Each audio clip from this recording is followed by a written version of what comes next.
The Four Knights of the Apocalypse, Chapter 149, Overwhelmed. And Myrtle was running out of time. Without her medicine, her condition was getting much worse. And for Nations this was frustrating, seeing someone suffering before his eyes, and not being able to do anything about it. What kind of doctor am I? Nations wondered.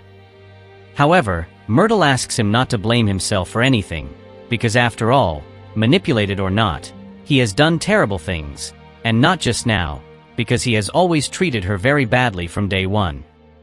And if that wasn't enough, he even tried to kill you.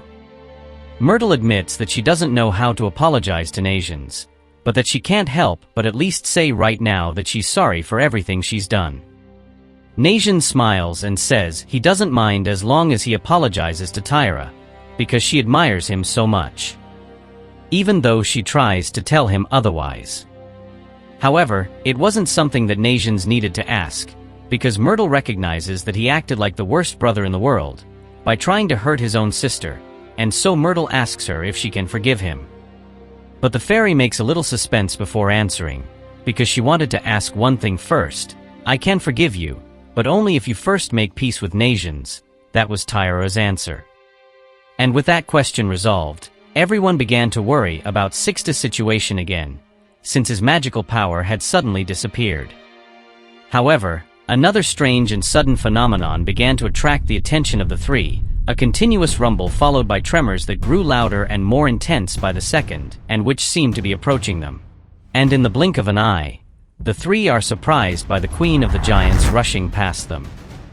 The only thing Diane says is for the three of them to be a little more patient, because she and King urgently need to help Sixtus first. However, Tyra wonders if that person on Mom's shoulder was Dad. But Myrtle tells her that he couldn't see her, because she passed too quickly. And Myrtle once again blames herself, saying that she won't forgive herself if something bad happens to Sixtus. In silence, Nations thinks about Percival and everything that has happened. The herbalist doesn't want anyone else to go through this and all the things he has had to do. Just then, something surprising happens. The pollen garden falls apart. None of the three understood how it had happened. Especially Myrtle and Tyra, since they both knew more than anyone about the properties of the garden, and that it could only be undone by the King of the Fairies. This led Myrtle to wonder if something had happened to her father. And for the Nations, this was yet another sign that they also needed to hurry. Meanwhile, King, feeling a bit strange, tells Diane that the pollen garden that protected Tyra and Nations has just been dissipated. Diane is startled, because something like this shouldn't happen, but King believes it's due to the sharp drop in his magic. And that even at the moment, he can no longer use multiple forms of the Spirit Lance. In fact, he can probably barely use even one. King confesses that he never imagined that someone would be capable of giving up their own life, just to seal away their magical power. However, he is now aware that those people from Camelot are much more dangerous than he imagined. But Diane asked King not to worry, because together they would manage to get around the situation. However, in the Mushroom Tower, Whirlden, the White Knight of the Four Dangers, was calm, even though two deadly sins were fast approaching and four of his sons were going on the offensive against her. And Belt is the first to attack. He begins by using his vine to immobilize the sorceress. However, Whirlden uses his magic to control the vine and counterattack Belt, causing the fairy to release the elixir with the impact of the blow. But another attack comes from above, the stone fists that cut through the air and pierce the ground. However, they do not reach the White Knight, who with his exterminating ray obliterates the golem summoned by Xana, also hitting the little giant, piercing her body. This provokes the fury of her sisters, who leap on Whirlden, but they too are unable to do anything against the woman. Using only her helmet, she easily knocks down Zillion and Theo.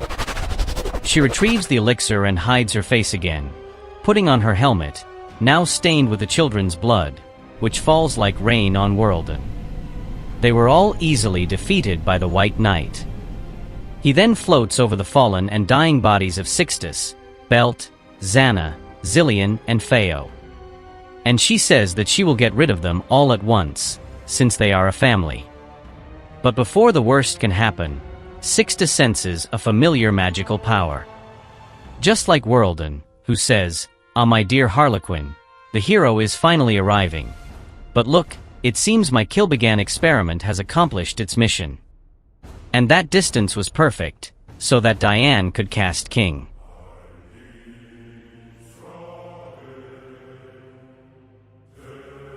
"Is that Sixtus magic power?"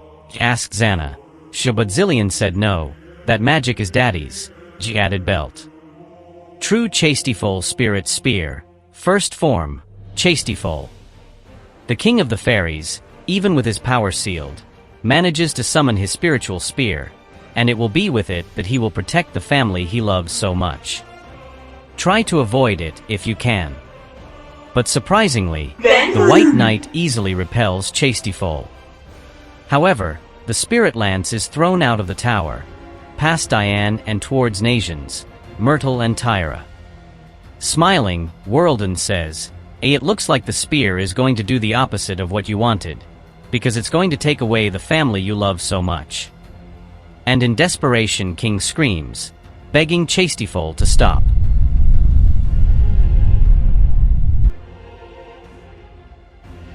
Just like Sixtus, who tries to use his last strength to beg the sacred tree to give him a little more power so that he can control the spiritual spear.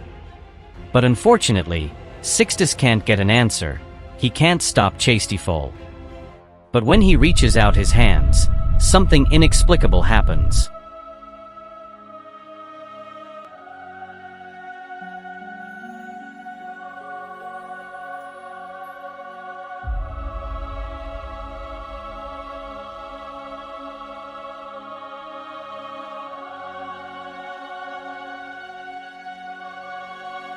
Nations manages to stop the spirit spear. Risking his own life, Nations puts himself in front of the spiritual spear, but a miracle happens. Nations is the one chosen to save his brothers, who are in a desperate situation. Continued in the next chapter entitled, Hope for the Next Generation.